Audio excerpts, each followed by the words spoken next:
Hello, everybody. It's 6 o'clock and welcome. I'm Carol Willis. I'm the director of the Skyscraper Museum, and we're happy to resume our summer series of authors talks with a really interesting book and also a conversation that I'm sure will also be interesting.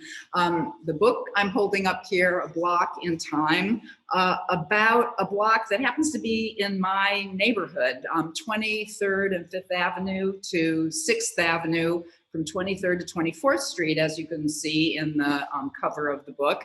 A really rich location through which the history of many eras of New York play out. And Christiane Bird, our author tonight, is a professional writer. She's written for the Washington Post and the Wall Street Journal, and back in the day, the Daily News. So she has journalism and storytelling in her background, but she also is an author of books on a very different subject than this. And part of what we're going to explore tonight, after she gives a presentation of a slide presentation of about 25 minutes or so, we're going to explore in a conversation with Ken Jackson, the professor emeritus from Columbia University, the author of, many of you know his books, but let's say the editor and the author of so many entries in the New York City Encyclopedia, so the kind of ultimate New York historian and dispenser of both facts and stories in the historical perspective of New York. So we thought it would be particularly engaging to invite Ken to be with us tonight. And indeed, they are both here in this space. So I'm going to get out of this chair and let Christiane take over in a few minutes. But then after her presentation, she's going to be joined by Ken Jackson in conversation. Right here on this very camera. And we hope that our technical aspects will work out tonight. But in any case, I'm going to now, having very briefly introduced Ken, whom I'm sure many of you know through his many other appearances on videos and documentary series, as well as in the Encyclopedia of New York, or his book, Crabgrass Frontier, among others. But let me tell you a little bit about Christiane Bird's other writings. She's the author of The Sultan's Shadow, as well as 1,000 Sighs, 1,000 Revolts, both of which focus on kind of the culture and the peoples of the Middle East. So you can see how A Block in Time is a completely different topic, though perfect for the Skyscraper Museum. And Ken is here tonight because she was inspired, as so many of Ken's students had been, to explore more deeply the history of New York. And indeed, some of them followed the assignment that he gives in his New York City history class of exploring a single block through time. So here, some 25 years later, is the culmination in print of the inspiration of Ken Jackson's teaching. So I'm going to let Christiane slide into this seat and to take over with her brief overview of some of the themes and the personalities of A Block in Time.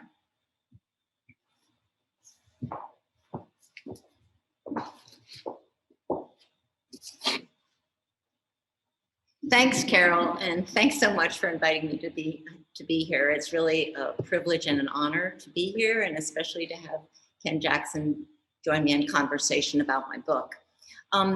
As you mentioned, the germ of the idea for this book first came to me about 25 years ago when I was studying at Columbia. I was working as a journalist, freelance journalist at the time, and part of the reason why I decided to study at Columbia was that I wanted more grounding in some of the subjects I was interested in writing about. And I was also always keeping my eyes open for possible book ideas. And as soon as I started researching my master's thesis for Ken's class on urban history, I knew that I had one. My thesis was about the Tenderloin, a notorious red light and entertainment district that originally stretched between 23rd and 24th Streets, 5th and 6th Avenues, starting after the Civil War. The Tenderloin was filled with all sorts of crazy contradictions. On the one hand, it was the home of luxury hotels, upscale restaurants, and well-regarded theaters. On the other hand, it was home to hundreds of gambling dens, low-life bars, brothels, dance halls, and cheap boarding houses. And those contradictions fascinated me. There was a book there, I knew it. But I didn't want to write a scholarly book or a fact-filled history book. I just wanted to tell stories. And that wasn't really enough a cohesive enough idea for a book, so I put it out of my mind. I wrote other books, I took other jobs, I had a family. But I never really forgot about the Tenderloin. And about 6 years ago, together with my editor, came up with the idea of writing about a single block in the Tenderloin and tracing its entire history from its beginnings up until the present day, mostly by telling stories about the people that had once lived on the block. The block I chose to write about, between 23rd and 24th Streets, 5th and 6th Avenues and Broadway, once stood at the far eastern edge of the Tenderloin. I chose that block because I already knew of some interesting buildings and people connected with it, but really I had absolutely no idea of the rich history I was about to uncover. Before the arrival of the Europeans, the Lenape Indians probably passed over the block many times in search of game and fruit and nuts. And the most important Lenape trail ran along the eastern edge of the block. And much of that trail is now known as Broadway. Let's see, it's not going. Okay.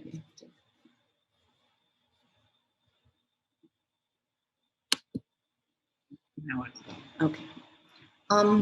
Researching the book was filled with many, many surprises. And one of the most fascinating ones to me is the fact that the first owner of the block was a freed African-American slave named Solomon Pieters. Solomon was the son of the son of the 11 slaves that were first brought to New Amsterdam in 1626. And he was an educated man. He had probably attended a church run by the Dutch Reformed, a school run by the Dutch Reformed Church. Pieters worked for Sir Edmund Andrews, an early British governor of New York. And Andrews must have thought a great deal of him, because when he was recalled to England in 1680, he granted Pieters, quote, 30 acres of upland, unquote, that included the future 23rd Street block. And this slide shows a picture of the record of that land grant that's housed in the New York State Archives. The Pieters family only owned the block for about 3 decades, though, largely because of the Black Code of 1712. The code was a response to the colony's first slave rebellion, and it severely restricted the already restricted rights of Blacks, including their right to pass their property on to their descendants. After the code went into effect, most of the Pieters family left Manhattan for the upstate New York and New Jersey, where they flourished. Those who remained in Manhattan, however, were not so lucky. Records show that in 1738, Lucas Pieters, Solomon's grandnephew, was living as an indentured servant, and his wife was in an almshouse.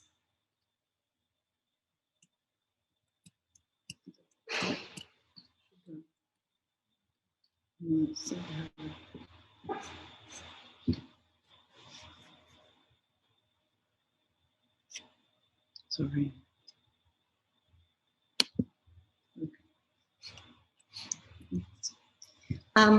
The next owner of Pieters' 30 acres of upland was the Horn family, who owned it for over 100 years.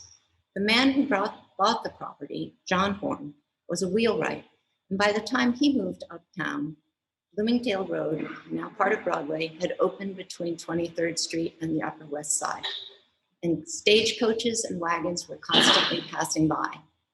The Horns built a sprawling farmhouse, shown here in this illustration, in the middle of Fifth Avenue, just south of 23rd Street, and flourished. By the early 1800s, their farmstead included 11 dwelling houses, 2 barns, 6 stables, and in a sort of sad coda to the block's first owners, several slaves. Next slide. 3 decades later, the future Fifth Avenue was being opened up north of 14th Street, and the Horns moved their farmhouse to the corner of 23rd Street and Fifth Avenue, where it became the first known permanent structure on the block. They then sold it to William Corporal Thompson, who turned it into Madison Cottage, which was a popular stagecoach stop and tavern. Travelers could also stay at the cottage overnight as long as they obeyed certain rules. No more than 5 people to a bed, no boots on the bed, and organ grinders had to sleep in the wash house. I'm having troubles. One.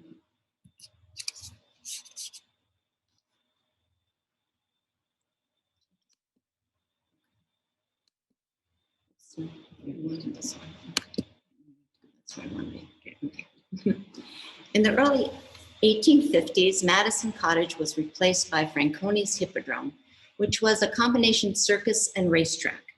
Here, ostriches chased ostriches, monkeys rode on ponies, elephants stood on their head, and beautiful women flew by in golden trapezes. New Yorkers had been anxiously awaiting the opening of the Franconi Hippodrome for many months, but after it opened, there was constant trouble.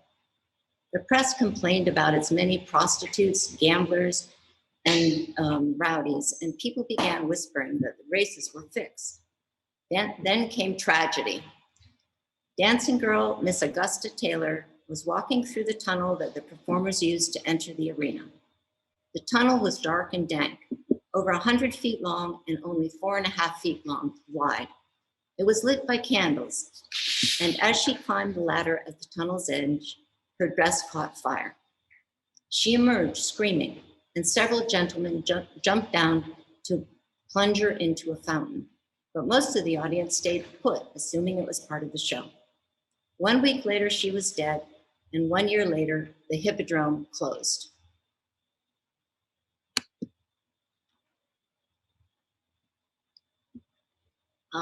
The next building to go up on that same site was the Fifth Avenue Hotel, shown here in 1859, the year that it opened. Behind it was real estate mogul Amos Richards Eno, a Connecticut Yankee who understood what many New Yorkers did not. New York was moving uptown at an astonishingly rapid clip. When the hotel first opened, people called it Eno's Folly. They said it was way too far uptown and would never attract guests. But 1 year after it opened, it was booked solid, and it remained so for the next 50 years. Every president from Buchanan to McKinley stayed there, as did foreign heads of state and famous artists, writers, and singers.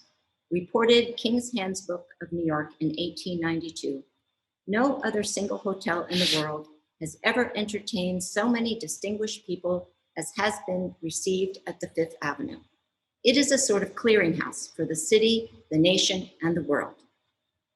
The Fifth Avenue was the largest hotel in the world when it opened, a title it would keep for 16 years.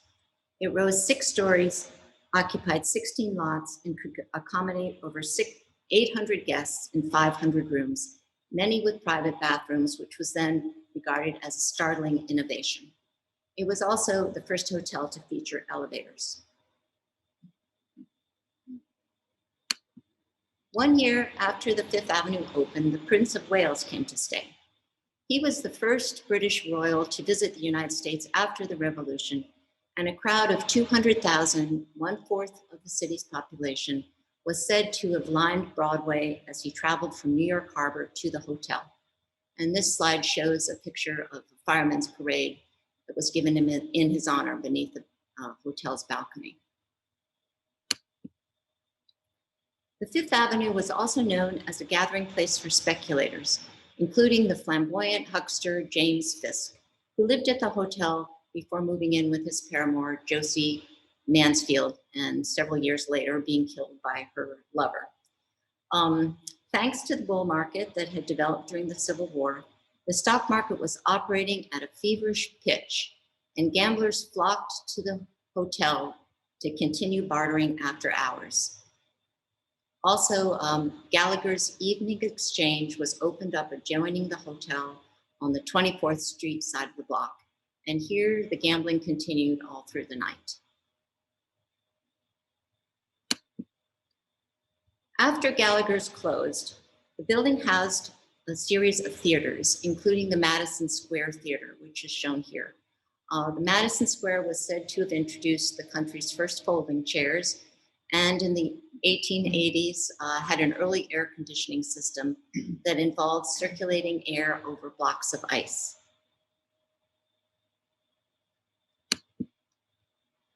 Around the time that the Fifth Avenue Hotel opened, luxurious family mansions began springing up along the 23rd Street side of the block, which then became known as the most fashionable street in New York.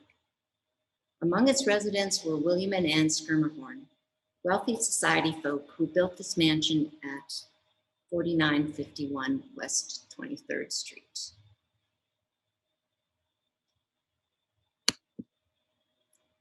Opening next door to the Schermerhorn's mansion in 1884 was the Eden Museum.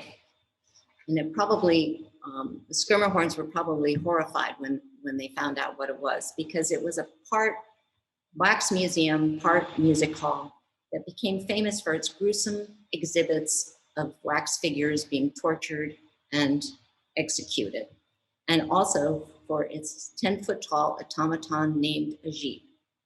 Dressed in a white turban and white robe, Ajib was a chess-playing genius, thanks to a small man who was hidden in his robes. He defeated all who challenged him, including the short story writer O. Henry, who lived across from the block and came to play with Ajib frequently, often also passing a bottle of whiskey to him underneath, to the small man underneath the robe. One of the most important people associated with the Fifth Avenue Hotel, and one of my favorite characters in the book, was Marietta Stevens, seen here. She was the wife of Christiane Stevens, the manager of the Fifth Avenue Hotel, and she was a handsome, outspoken woman who refused to sit idly by while her husband made all the business decisions. She was also determined to worm her way into old New York society, many members of which despised her. As I write in my book, tongues had started wagging as soon as Mrs. Christiane Stevens, née Marietta Steve, first stepped foot in New York in 1860, and for 3 decades they never stopped. She said she was the daughter of a wealthy merchant in Lowell, Massachusetts, but everyone knew her father was nothing more than a common grocer. She said she had met her husband in the home of a school friend in Boston, but everyone knew she had once worked as a chambermaid in one of his hotels. Just look at the way she dressed, all those flamboyant boyas and brocaded dresses. Just look at the way she decorated, all those overgrown vases and mediocre works of art. And most of all, just listen to the way she talked, loudly and patiently, and with too many pushy ideas and strident opinions. Her Sunday night musicales were a sacrilege, and the way she ingratiated herself with the Prince of Wales, really, it was simply too much to bear. In reality, though, Marietta was exactly who she said she was, and in the end, she got what she wanted.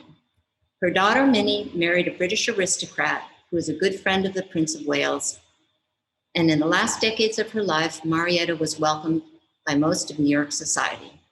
Her gatherings became places to see and be seen. Also, her son Henry, who died young, was briefly engaged to the future Edith Wharton, who fashioned one of her characters after her in The Age of Innocence.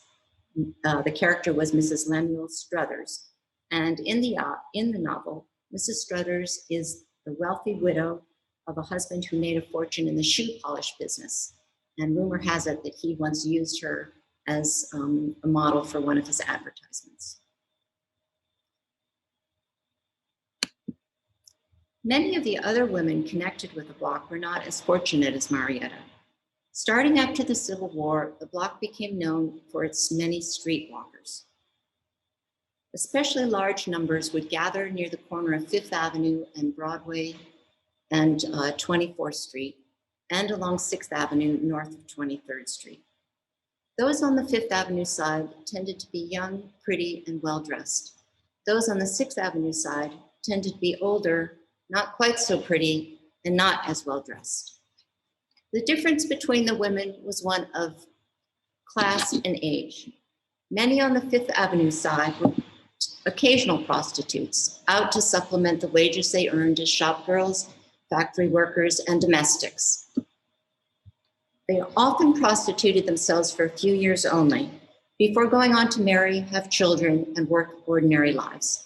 Those on the 6th Avenue side were often over 30 and otherwise unemployed, and suffered desperately from poverty and drug abuse and alcoholism.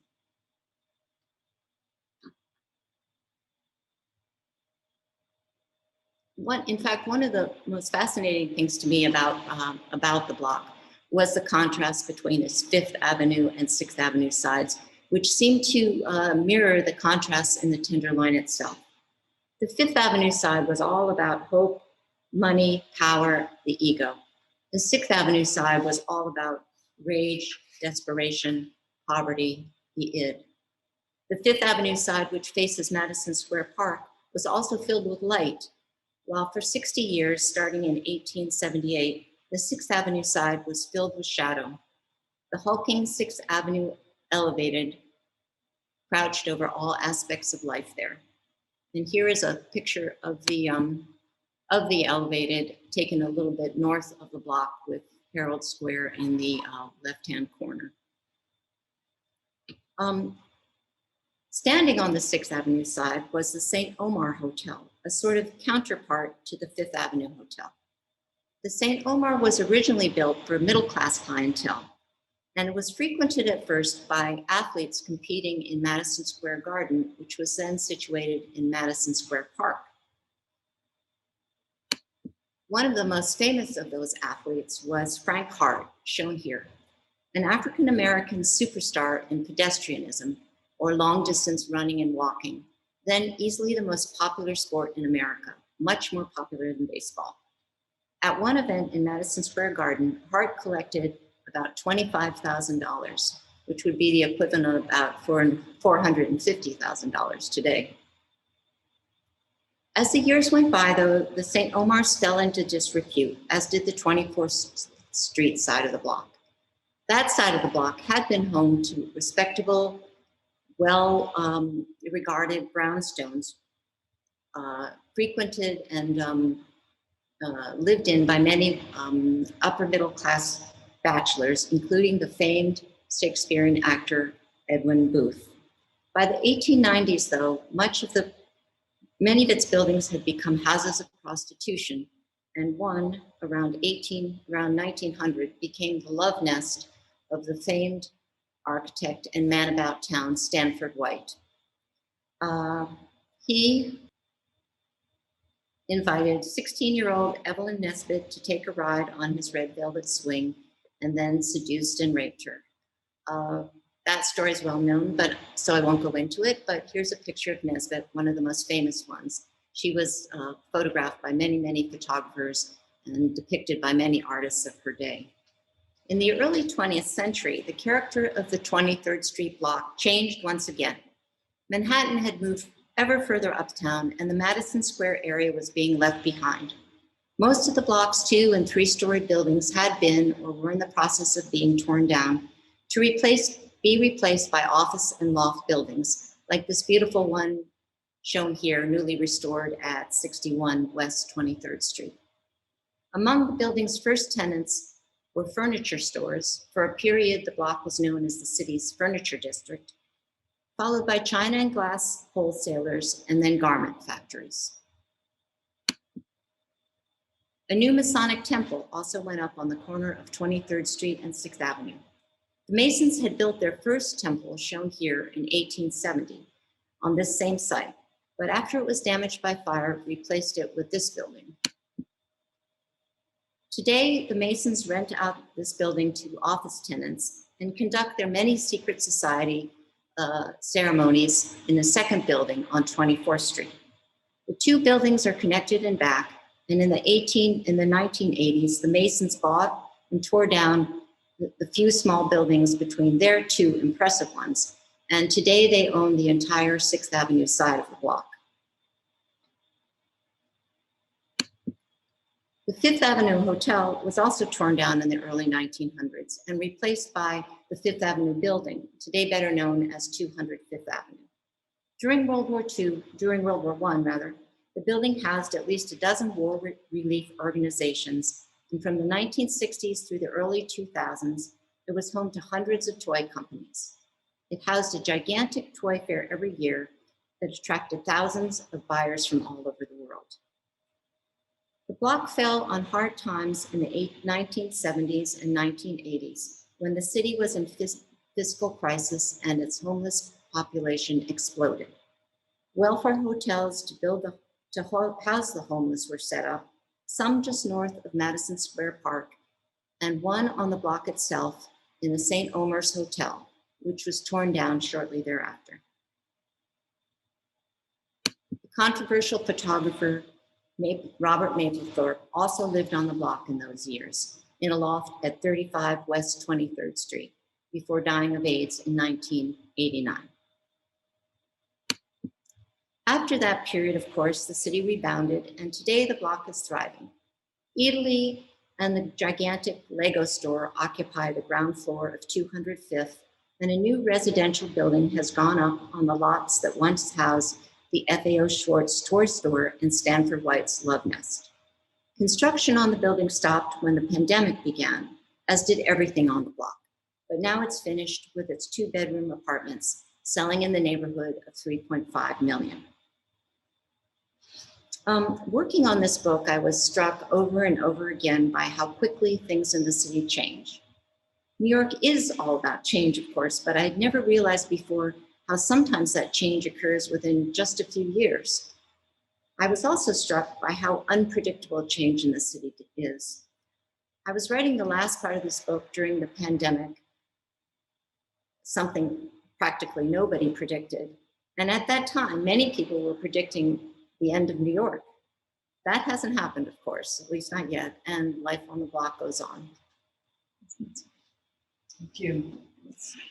So you move a little bit over to this side, and as we transition from the shared screen to the conversation, we're going to be joined by Ken Jackson and Christiane and Ken are going to share the screen, and I'm going to be able to monitor your questions if you pose them in chat. So I will stay off screen. Ken and Christiane will converse now in real space in the gallery of the museum.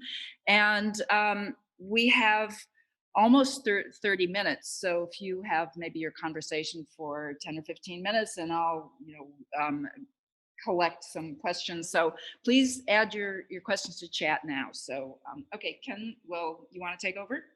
Well, thank you, Carol. It's a pleasure to be here at the Skyscraper Museum and to discover once again what remarkable work you've done here at the very foot of Manhattan, and about skyscrapers. Where else but New York, in the original skyscraper city? We have the Skyscraper Museum, and you've just done marvelous. And also to be here to discuss the book by a former student of mine, Christiane Bird. For many, many years, I would ask my students, and really require them, to do a small project on a particular block in New York, which there must be tens of thousands. The theory being that first of all, it's a very dense, much more dense than any other American city, meaning there are more people in a small area, not just in Manhattan, but in Queens and Brooklyn and the Bronx. And on every one of those streets, there's a history, even more so than there would be in many other American cities, because so many people were crammed together. And when I retired, I had hundreds of these papers, but no one really went forward with the project with as much enthusiasm, success, and hard work as Christiane Bird. The block in time is extraordinary for many reasons. First, it does look as a single block.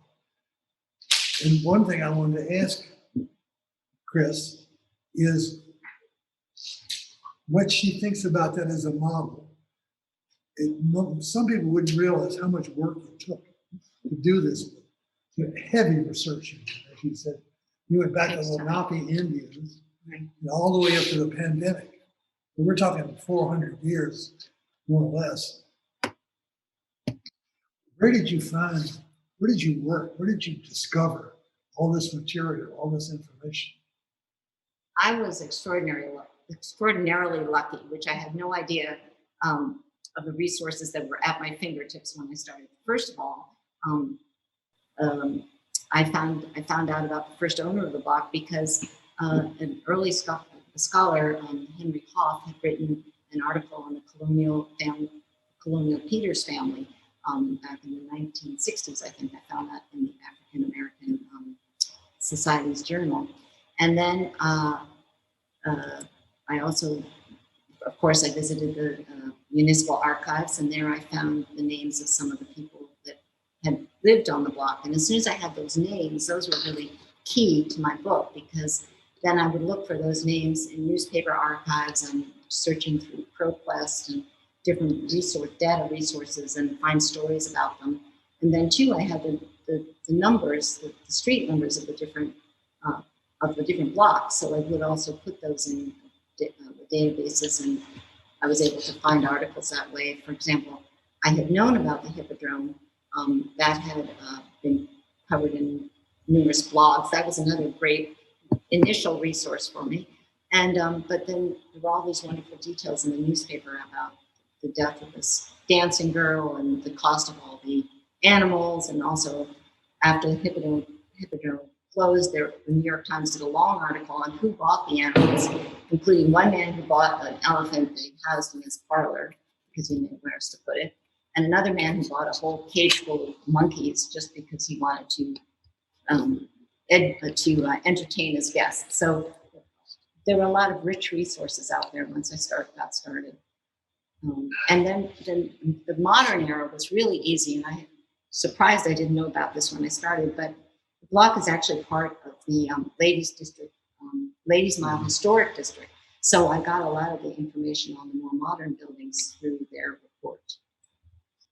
And also you use some of New York's rich depositories. I'm thinking of the municipal archives. And Definitely, yes. You work with Kenneth Cobb, who's one of America's great civil servants, and who's almost married to the archives. And it's a fabulous place. It's probably the second largest archive in the United States.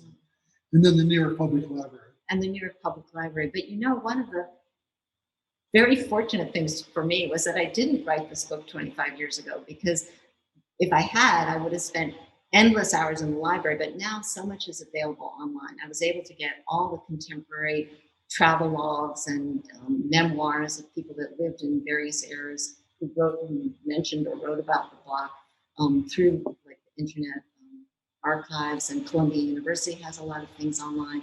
It made my job just a lot easier. Well, New York City is lucky, fortunate to have all these resources, and many of the resources are like you, human resources, people who are talented and well-educated and curious and do things like this. Now, thinking about, just for a moment, other people, what advice would you give to others who might want to think, a history of my block? It could be in Astoria, Queens, or somewhere in Brooklyn Heights, or something like that. Would you tell them, stay away from this? This is an idea I had, and it took a lot of years of my life. On the other hand, as someone who's spent a lot of his life studying New York history, I can say this is a remarkable book. Who would have thought that one block could yield such incredible stories? Well, if a person was interested in a block, or specifically their building, the New York Library has an incredible series of articles about how to do exactly that. They tell you, if you have you take your address and you do such and such and such and such with it, and then you go to the archive, to the municipal archives. It gives you step-by-step details on how to research the building you're living in, how to research the families who once lived in the building. It's really a great resource. I would say just start with your building. I would not particularly recommend doing your whole block because you're going to be studying it for a lot of years.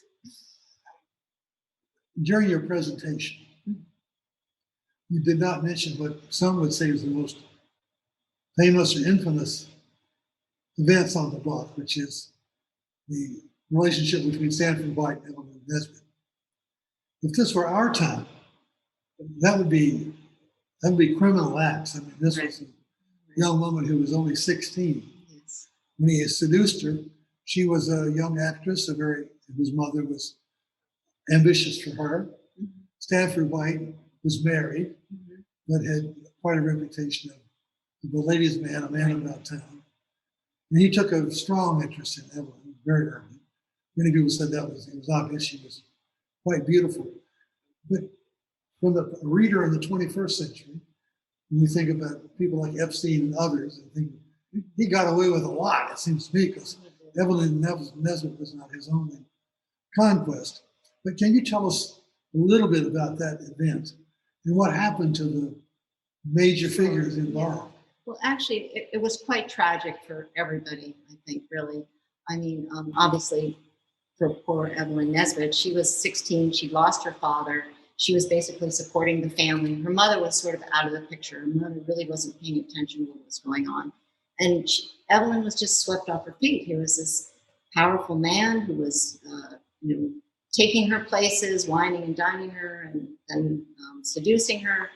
And she was in love. She felt that she was in love with him. She didn't have anyone to advise her or to say this is not right.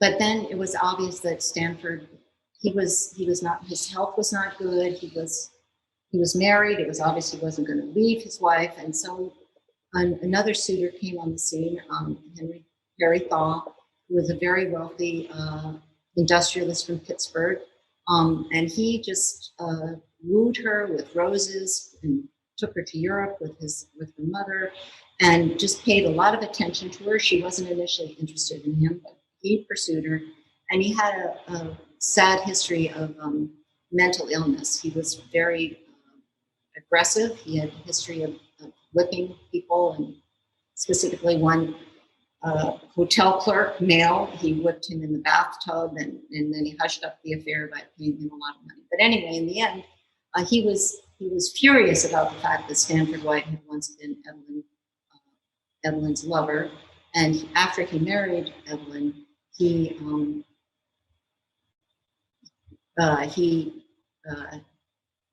devised this plan where they would go out to dinner on the edge of Madison Square Park.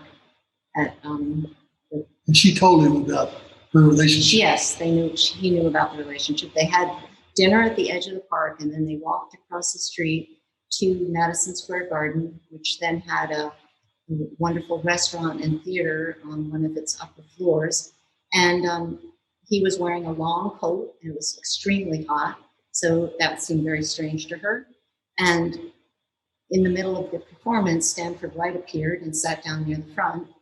And Evelyn said, "Let's go." And it wasn't a very good show. So Harry said, "Yes, let's go." They had friends with them, and they went towards the elevator.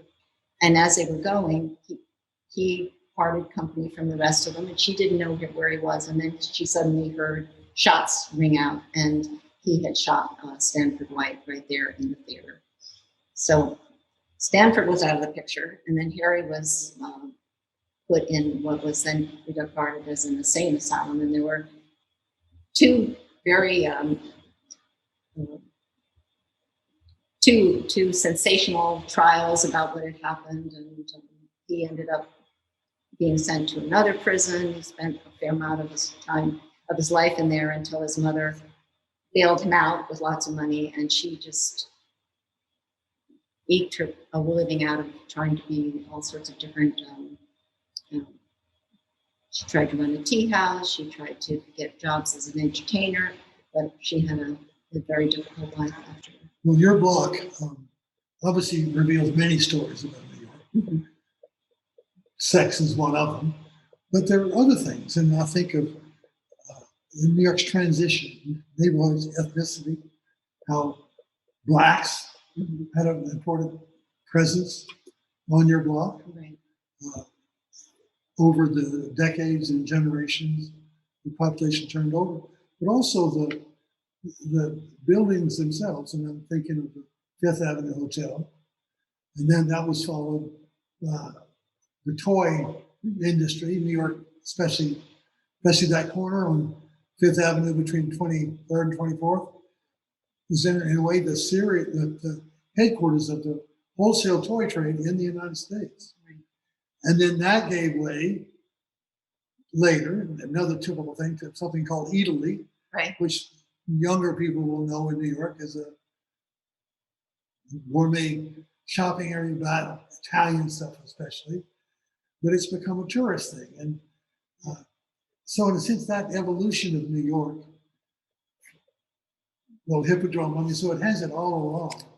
But we can see the city and its history in the one block Yes. that you absolutely. chose. Absolutely. And I think I was lucky in choosing that block because it was right next to Madison Park, which was the center of the city when it was really very considered the epicenter of New York in some of the decades following the Civil War. So there's a lot of activity there.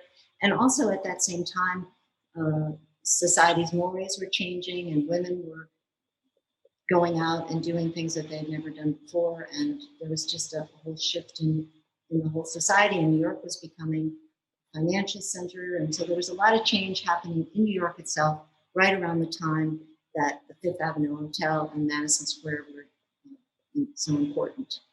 And the neighborhood that you took, well, has once again become the kind of center of New York. Absolutely. Yeah. We won't know what the pandemic is going to do, but clearly the whole area around Madison Square. I want to say Tom Brady had an apartment right there, 23rd and I Madison heard Square. that, yes, I heard that. Rupert Murdoch. I believe Jeff Chelsea, Jeff Bezos, Yeah. and I believe Chelsea Clinton also lives So- right around the block. So it's So- very It seems popular. to be, yeah. But that's also the story of New York. You know, Right, just when you yeah. think something has changed, maybe for the last time, it'll be so great right. because something else may just happen. Have you given thought to what might attract the attention and effort of this wonderfully talented New York author yourself? Are you, What I might do next, you Yeah. mean? or are you No, going to I'm rest for a searching. while? I'm searching for an idea, always searching for an idea. As most writers, I think, are searching for something. Well, I want to say that the book itself is beautifully written. Oh, thank I you. mean, you can see that she has experience as an editor, as a journalist, and journalists, of course, know how to get things done, know how to tell a story quickly and grab attention. And you then had the academic training to do the hard research and have more time than journalists won't do to really get under a story and really dig away at it. So you've been on both sides. You've been a journalist and you've been a historian where you worked for years on one. Right. And that was really one of the joys of working on the book, was just uncovering these facts and stories that I had no idea had existed beforehand. And it's like, you think you know what you're going to be writing about, but you really don't until you start Well, digging what were in. the surprise? What was maybe the biggest surprise? I think the biggest one was finding out that the first owner was an African-American slave. I thought that was a former slave. I thought that was astonishing. And another one, speaking of African-American history, right across the street from my block was the House of Refuge, which was the first institution for juvenile delinquents in America. And at the time, people thought it was quite liberal and progressive, even though they had many horrific rules, what we consider horrific rules today, which were horrific rules. But one of the early residents was a man named Austin Reed. He was a boy when he was a resident. He had been living upstate New York, and his only real crime was being very rude to a man he was working for. This was right after slavery had ended in New York, so it was pretty raw and fresh in people's minds. And he got sent to the House of Refuge, and he wrote a prison memoir, which was only after the House of Refuge. He led a life where he was in and out of prisons all the time, Auburn State Prison and other prisons upstate. And he wrote this prison memoir that was only discovered in, I think it was 2016. It was very recent, and it's a very moving memoir that really has just as much relevance today as it did back then. And that was, I hadn't heard of it. And he wasn't really on the block, but people that lived on the block were looking out their windows at the House of Refuge and could see the activity going on over there. Of course, one of the rich things about New York, and you know it as well as anyone, is how the city, because of its size, its density, its diversity, has been the epicenter of so many movements. Like incarceration now is very much on people's minds, but before that, I mean, Anthony Comstock shows up in your book. He does. He does. You know, the Crusades Against Vice, those things in New York. Homelessness is a big issue in New York, going back many, many generations. Right. And so it seems almost any topic that you can imagine, you can find in New York if you dig around. That's true. Even in one block, even though it's a very special block. Well, that was, I also had no idea. Another huge surprise to me was that the block was once home to garment factories. I had no idea. I thought, Lower East Side, that's where the garment factories were. But after the Ladies' Mile had developed, it was important for the manufacturers to be close to the stores they were making goods for. So there were quite a few small garment factories on the block, mostly manufacturing ladies' undergarments and blouses. And there were a number of significant strikes that involved some of the women on the block. That was a huge surprise to me. I had no idea. Your block was at the center. So you mentioned Madison Square and all the history there, but Ladies' Mile, many Americans are not familiar with Ladies' Mile, which was a result of the growth of the department store.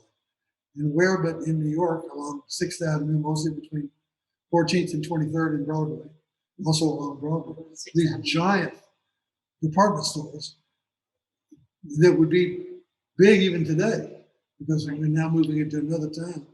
But it was, the art historians, Tom Bender would be one, who argued that the influence of Ladies' Mile, or indeed of New York, is kind of the feminization of the city. That before the department store, women were more or less out of sight.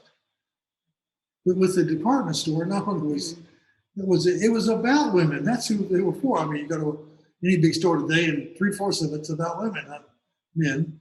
But when they began, you get the idea of getting dressed up, shoes, fancy shoes and hats and gloves. And how do you acclimatize your daughters to this life in New York? And Madison Square was part of that. I mean, the whole area around your block. And also another part of that story was the birth of the luxury hotels, because that was really an arena in which women were able to go out of. First of all, they didn't have to do housework. They didn't have to take care of the children as much, because there were many people in the hotel. They could go out. They could have tea in the ladies' tea room, so they could see and be seen in ways that they hadn't been able to do before, because they were kept at home doing housework, basically. So obviously these were upper middle class women, but still it was an opportunity for women to be in a different position than they had been earlier. Well, as you and I have discussed, in some ways the success of a huge city like New York really is especially beneficial, me might be the right word, for the female half of the population, in the sense that in so much of American history, and indeed world history, women have been shut down, can't go places at certain times in certain ways. But as Christine Stansel and others have argued about New York, the city was so big that women for the first time were out of the vision of their parents, and they hadn't got married yet.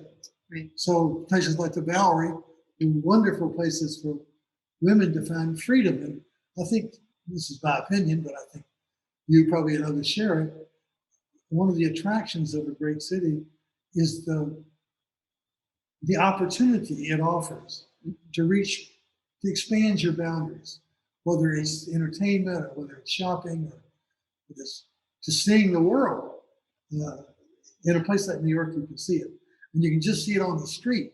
You don't even have to go. You can just sit on a bench and watch the world go by, and the city is just fabulous. Yes, absolutely. I think one thing though that when I was writing about the block, I mean, I think it's much more homogeneous today than it was back then.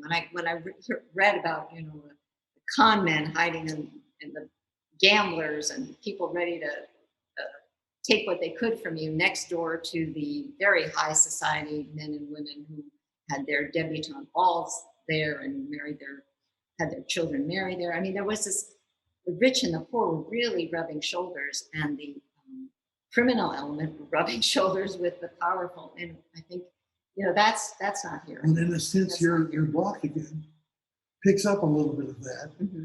You know, the neighborhoods, as you say, very desirable. Then it has difficult times. Mm-hmm. Now, once again, right, it seems desirable. Now, again, we don't know what the long-term effects of the pandemic will be. But the general view, I think, is that urban life is becoming more attractive. Let's forget about the pandemic, but somehow the opportunities of a big city, the suburban attraction, the big yard, all that sort of stuff, who needs it anymore? Well, in pandemic, it had some advantages, but we won't see exactly how it happens. But I think reading through the delightful book, you get the sense that whatever happens, it'll happen in New York, and It'll be interesting. right. Whatever It'll happens, definitely it'll be interesting. interesting. Yeah. Let me say, as a disembodied voice here, there are a couple of quite detailed questions. So maybe I'll challenge your right. recall of right. details by just reading to you, mostly early 19th century. Well, here's one in the 1880s. Did you write about the Fifth Avenue Hotel easy boss, Tom Platt, leader of New York's Republican Party from the late 1880s to 1910, and the famous Amen Corner of people seeking patronage appointments? Yes, I did actually, and that is an important part of the the history of the Fifth Avenue Hotel. It was the center of the Republican Party for the state, and so that started during the Civil War, and it continued long afterward. And Boss Platt, that's where he conducted his meetings every Sunday, and other politicians fell in line with whatever he said. He liked to do on Sunday mornings. So he would say something and they would all go, Amen, Amen. And that's how it got known as the Amen Corner. So it was an important part of the hotel's history. Okay, you passed that test. Are there, let's see, you noted the Madison Cottage functioned as a hotel with rules that there would not be more than 5 people to a bed. What were the size of those beds in the first half of the 19th century? Can you say more about this? I'm not really sure. I don't think they were too big. I mean, what was interesting also researching this. It could have been a hotbed where people take turns.